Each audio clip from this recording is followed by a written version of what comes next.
Onları da kapatalım.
Her yıl dediğimiz gibi bu yılda minik kardeşlerimiz üşümesin dedik.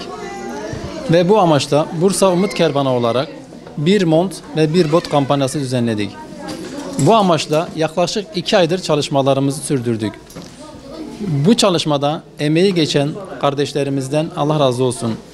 Ve bizlere yardımlarıyla bu bot ve montları sağlayan hayırseverlerimizden de Allah-u Teala onların hayırlarını kabul etsin. Yaklaşık olarak 150 çocuğa inşallah bot ve montlarını giydireceğiz. Tabii bu çalışmamız sadece kendi yerimizde Umut Kervan'da olmayacağı gibi inşallah okullarda da bu çalışmalarımızı sürdüreceğiz. Bu amaçla bizlere yardım eden ve tekrardan kardeşlerimizden Allah razı olsun. Allah hayırseverlerin hayırlarını kabul etsin inşallah.